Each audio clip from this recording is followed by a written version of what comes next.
noite a todos. A paz de Jesus Cristo conosco. Vou ler aqui uma mensagem do livro Justiça Divina, pelo Espírito Humano, Francisco Cândido Xavier. Lugar depois da morte. Reunião pública, 29 de 5 de 61. Primeira parte, capítulo 7. Muitas vezes perguntas: na terra, para onde seguirás quando a morte for surgir? Anseias de certo a ira do repouso ou o lar da união com aqueles que mais amas? Sonhas o acesso à felicidade, à maneira da criança que suspira pelo colo materno. Isso, porém, é fácil de conhecer. Toda pessoa humana é aprendiz na escala da evolução, sob o uniforme da carne, constrangida ao cumprimento de certas obrigações, nos compromissos do plano familiar, nas responsabilidades da vida pública, no campo dos negócios materiais, na luta pelo próprio sustento. O dever, no entanto, é impositivo da educação que nos obriga a parecer o que ainda não somos para sermos, em verdade, aquilo que realmente devemos ser. Não ouvidos assim enobrecer e iluminar o tempo que te pertence. Não nos propomos nivelar homens e animais. Contudo, numa comparação reconhecidamente incompleta, imaginemos seres outros da natureza trazidos ao regime do espírito encarnado na esfera física. O cavalo atrelado ao carro, quando entregue ao descanso, corre a pastagem, onde se refossila na satisfação dos próprios impulsos. A serpente, presa para cooperar na fabricação de soro antiofídico, se for libertada, desliza para a toca, onde reconstituirá o próprio veneno. O corvo, detido para observações, quando solto, volta à imundície. A abelha, retida em observação de apicultura, ao desembaraçar-se, torna incontinente à colmeia e ao trabalho. A andorinha, engaiolada para estudo, tão logo se veja fora da grade, voa no rumo da primavera. Se deseja saber quem és, observa o que pensas. Quando estás sem ninguém e se queres conhecer o lugar que te espera depois da morte, examina o que fazes contigo mesmo nas horas íntimas.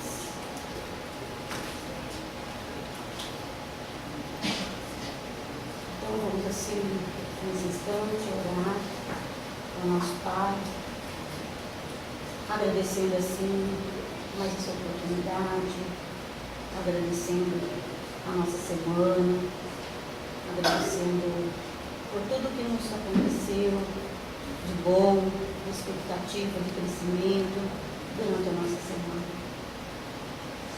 E assim nós vamos pedindo ao nosso Pai, Criador, que abençoe esta casa de oração, que abençoe todos aqueles que são os vizinhos aqui desta casa. Abençoe também aqueles nossos irmãos que, por um motivo ou outro, não puderam estar aqui conosco esta noite. Abençoe, Pai querido, todo o nosso bairro, toda a nossa cidade. Possamos lembrar-nos nesse instante das pessoas que se encontram acamadas, daquelas que se encontram em desespero, daquelas que se encontram aflitas, daquelas que se encontram doentes, que possam todas elas receber todo o seu carinho, o seu amparo, Pai querido. E assim nós estamos também pedindo nesse instante que a sua bênção se derrame por todo o nosso país, envolvendo todos os cantinhos onde haja dor e sofrimento, onde ainda há falta do necessário, onde tem muitas famílias que ainda sofrem, e também possa envolver todos aqueles que têm o poder de decisão nessa noite. O equilíbrio, a paz, a nossa oração seja refeita, Pai.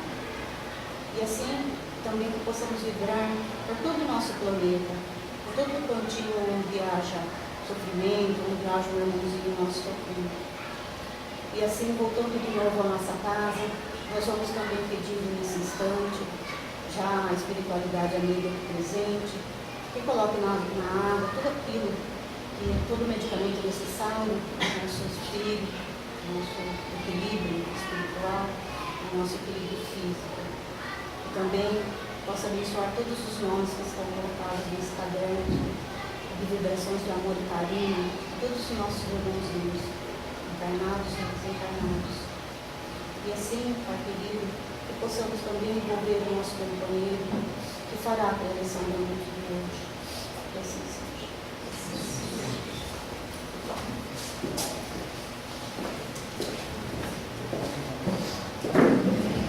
Muito boa noite a todos. Sejam bem-vindos à nossa casa. Essa casa pequena no lado físico, mas que é muito grande no lado, na esfera espiritual, que a gente não tem ideia de como esses espíritos trabalham às 24 horas por dia.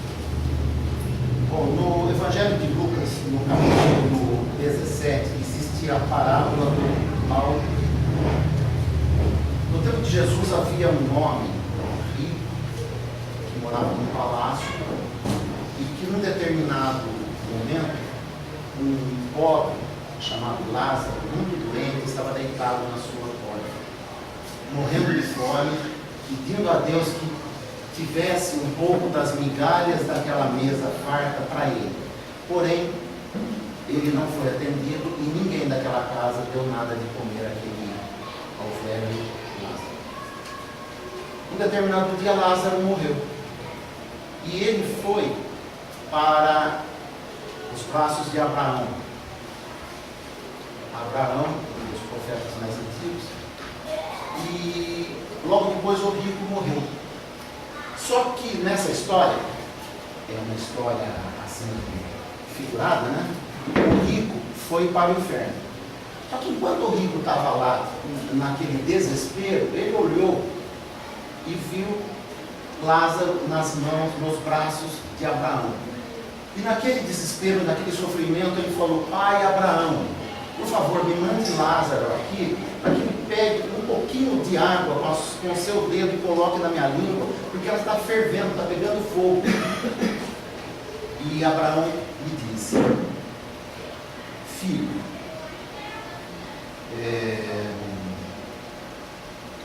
você teve tudo, todos os bens, todas as riquezas enquanto você foi rico, enquanto que Lázaro só teve pobreza e sofrimento. Aí o rico disse outra vez: Pai Abraão, por piedade, então mande Lázaro à casa do meu pai, porque eu tenho mais 2 irmãos e eles estão no mesmo caminho que eu. Então peça que ele vá lá e fale para meus 2 irmãos, para que saia desse caminho de ostentação, de egoísmo. Aí Abraão disse novamente: eles têm Moisés e os profetas. E se eles não os ouviram, de que adiantaria enviar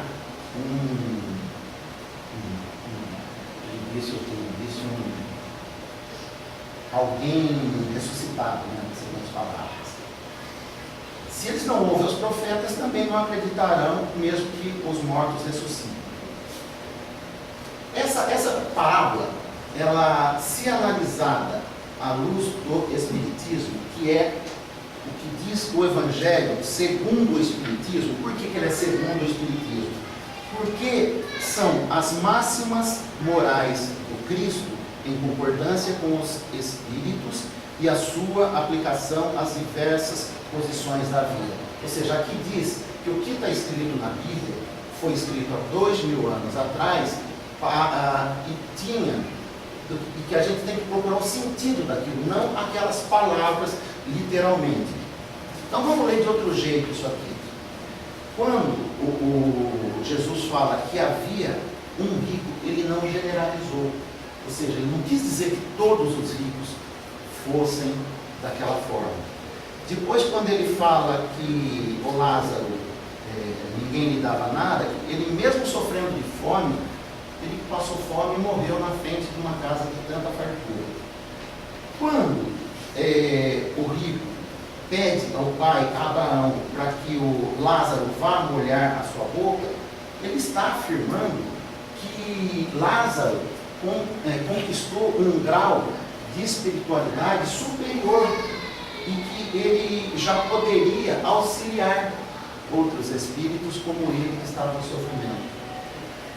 Logo depois Abraão fala, meu filho, ou seja, Abraão disse que nenhuma, como Jesus falou, nenhuma das ovelhas serão abandonadas. Ou seja, mesmo aquela pessoa que teve aquela vida de egoísmo, ela não acabou para ela.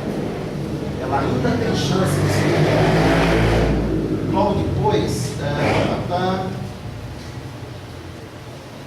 quando fala que Lázaro só teve os males, tal, e ele teve a riqueza, ou seja, ele não soube usar a riqueza que ele tinha, que lhe foi concedida para o bem de outros. Mais para frente, quando ele pede, quando o rico, esse rico, pede para que envie Lázaro para conversar com seus irmãos, ele já está afirmando que Lázaro havia se transformado num espírito já com uma certa superioridade, que ele poderia chegar até mandando uma mensagem mediúnica, seja, para alertar essas pessoas. Então o que acontece? Em uma pequena máxima dessa, vista, entendida, conforme os preceitos do Espiritismo, a gente consegue tirar o sentido, porque senão muitas coisas não fariam sentido. Então, o que é necessário é o estudo. Estudo para entender, ou pelo menos procurar entender isso aí. Nós temos aqui na casa os estudos das segundas, das terças e das quintas, que estão todos convidados, não tem data para entrar, não tem data para sair, enfim, não tem, ninguém passa de ano, reprova de ano, entendeu? Então é assim. O tema de hoje, então vamos começar, que é o Bem-aventurados os pobres de espírito, está contido nas bem-aventuranças do Sermão da Montanha.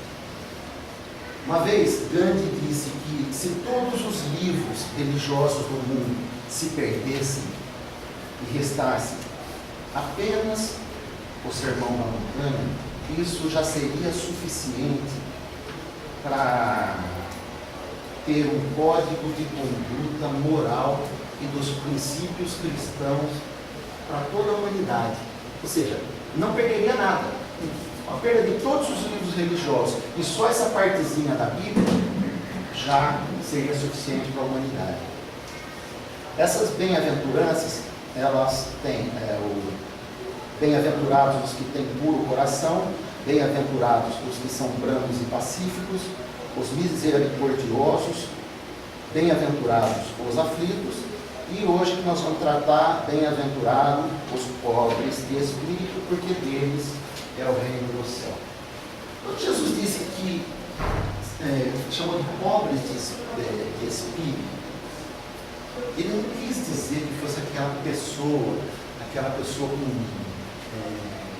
dificuldades de compreender, com má formação neurológica, ou seja, ele quis dizer pobre de espírito é aquele humilde.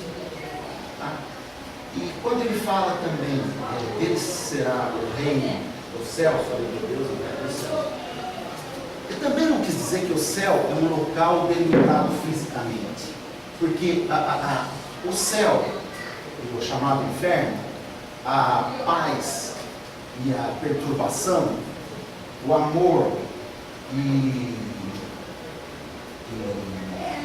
o desespero, as aflições, elas são estados de espírito, estados de consciência, porque a lei de Deus está escrita em nossa mente. Então, conforme nós montamos os nossos pensamentos, nós formamos o ambiente que nós vivemos. Pensamentos de paz, a gente constrói, plasma um ambiente de paz. Pensamentos ruins, a gente vai construir um ambiente ruim.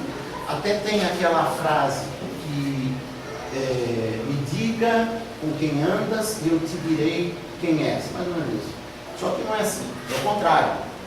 Me digas quem és, que que eu te direi com quem andas, porque você atrai.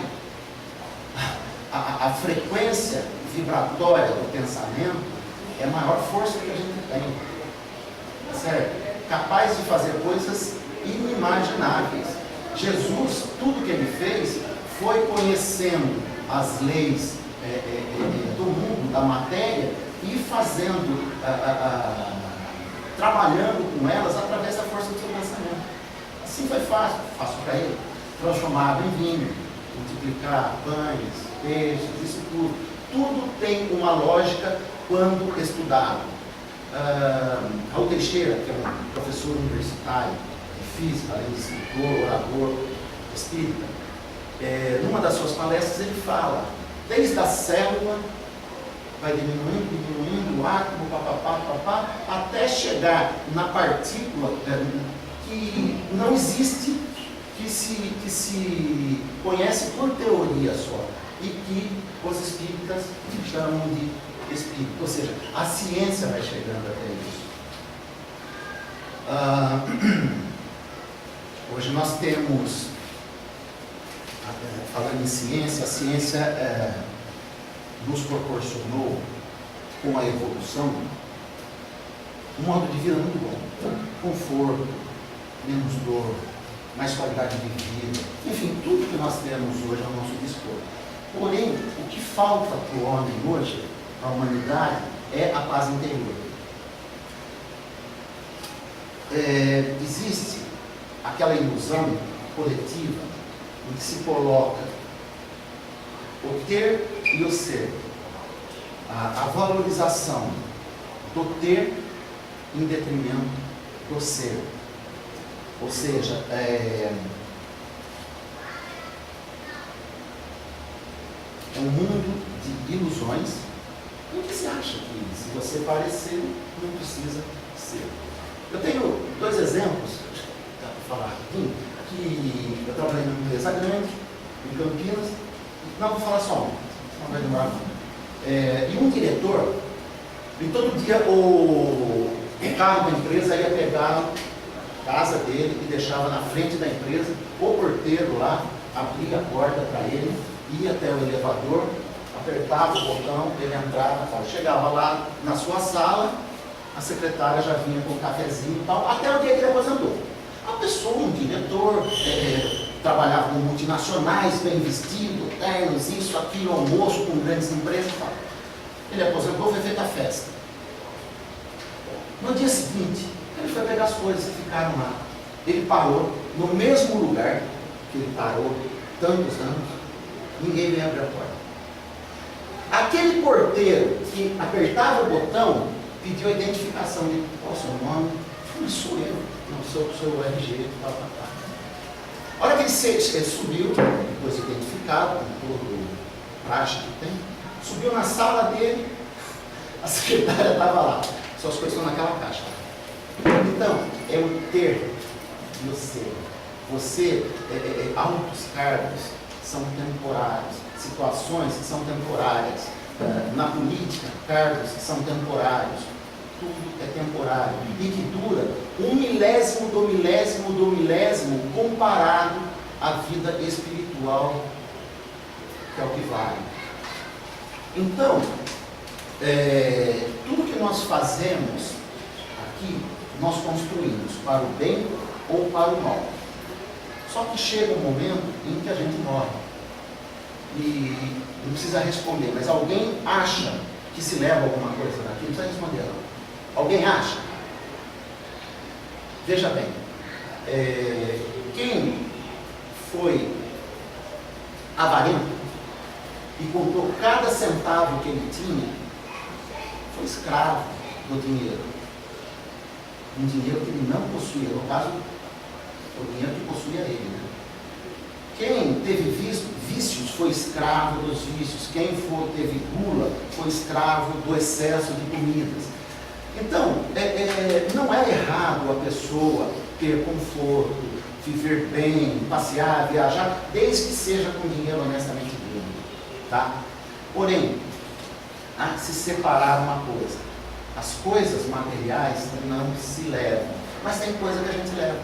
é a construção que a gente fez na nossa vida moral. Lembra do Lázaro? O tanto sofrimento. Por que ele sofreu? Alguma coisa aconteceu em outras existências que forçou ele a ter essa existência tão dolorosa. Mas com isso, ele se livrou de tudo aquilo que ele acumulou e voltou para lá com uma carga positiva. O coitado do rico lá não fez nada. Não soube utilizar o que tinha.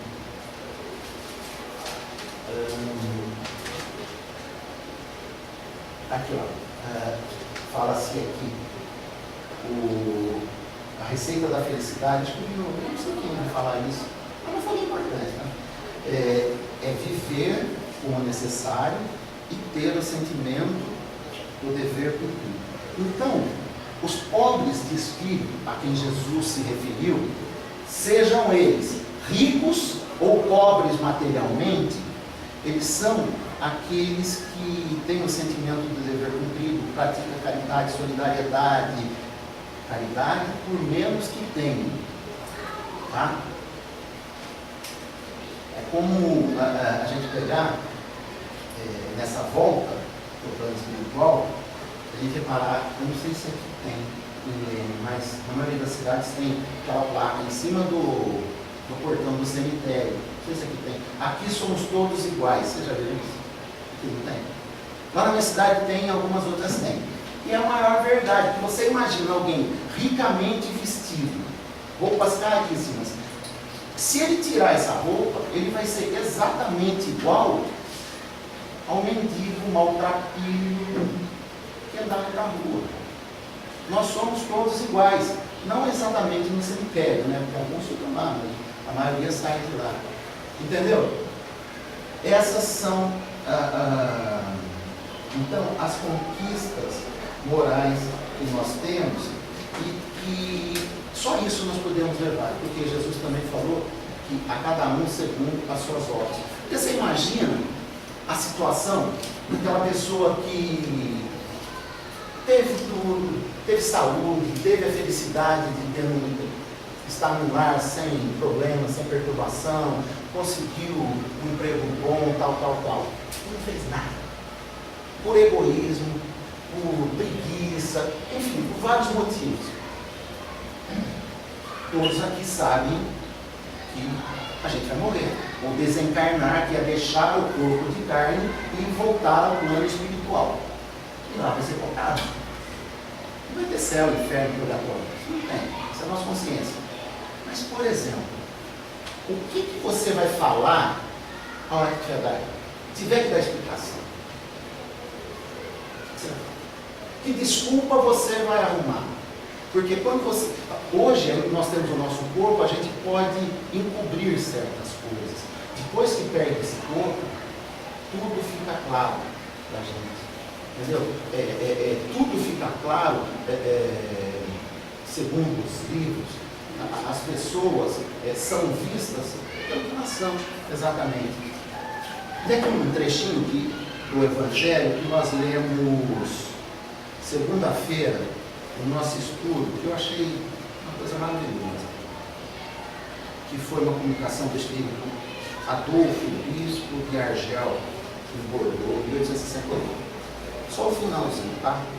Ele disse assim: quanto bem a fazer, não vos lamenteis, mas ao contrário, agradecei a Deus e prodigalizai e mancheais a vossa simpatia, o vosso amor, o vosso dinheiro a todos aqueles que, deserdado dos bens desse mundo, definham no sofrimento e no isolamento.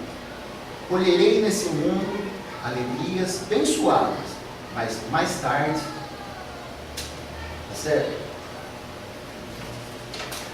Então aqui fica claro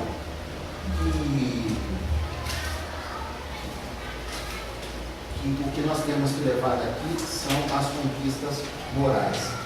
Vocês me desculpem que eu não começo a falar uma coisa, muda para outra e se perde do onde estava. Toda vez não é a mesma coisa. Eu vou ter mais um exemplo para dar aqui, porque eu esqueci.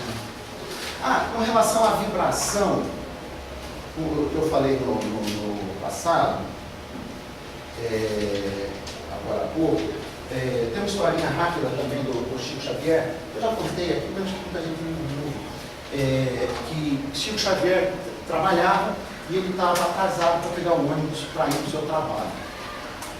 E ele começou a ouvir assim, Chico, Chico, Chico. E olhou para trás, era uma mulher chamando ele. E ele falou, e agora? Não sabia se ele parava, se ele corria, pegava o ônibus que estava para chegar e tal. Aí ele pensou, quer saber alguma coisa? Ele esperou. Ele esperou, a mulher chegou até ele e falou assim, o que foi, meu irmão? Não, Chico, não é nada não, é que ontem eu fui no trabalho, só queria falar que foi muito legal. Ele viu o ônibus, vou chegar atrasado, o chefe vai me dar uma dura. É só isso, meu irmão? Ele fala, é só isso, Chico, tchau. Aí ele foi embora, eu acho que não xingando, né? Eu ia xingando, mas ele não foi. Aí chegou, aparece a mãe lá na frente, que é aquele guia que eu não queria nem para inimigo, né? Mas o guia dele chegou. Foi, Chico, você viu, ela me atrasou, perdi muito, vou chegar tarde, tal. Tipo, olha para trás. Ele olhou e a mulher estava lá, e ele via que tinha assim uma essência, alguns tipos de raios brancos saindo dela em direção a ele. Ele falou, nossa senhora, o que é aquilo? Aquilo lá são pensamentos de bondade que ela está dirigindo a você, pensamentos de bondade e de gratidão. Todos nós fazemos. Aí o primo falou assim, você já pensou, se você não tivesse parado, a cor desse pensamento que viria para você? Então, minha gente, é isso aí, o nosso pensamento é a maior força de vibração. Ah, mas eu não enxergo a força da gravidade, o magnetismo, as ondas de rádio, a energia nuclear, a gente não enxerga nada. E por que não acreditar na força do pensamento, que a gente também não vê? Mas desenvolvendo, estudando, a gente vai chegar num ponto de compreensão, para chegar do outro lado um pouquinho melhor do que quando nós viemos para cá. Eu trouxe aqui dois exemplares aqui do Evangelho segundo o Espiritismo, que é o tema que nós estamos falando. Eu gostaria de saber se alguém aqui não tem o Evangelho. Não é cobrado, é grátis. Pode falar sem problema nenhum, que vai ser dado com o maior prazer. Todo mundo tem? Ah, que bom. Então, falou o seguinte, ó, isso contém no capítulo 7 do Evangelho segundo o Espiritismo. Quem quiser, leia, porque eu falei a minha interpretação, cada um tem a sua interpretação, como nós vemos nos estudos. Aí cada um tem a sua interpretação e veja o que consegue tirar mais disso. Eu só vou fazer mais uma pergunta. Como todo mundo tem alguém que queira doar para alguém? Alguém que queira doar? Não tem. Você não tem? Ah, é grátis. Alguém mais quer? Eu tenho,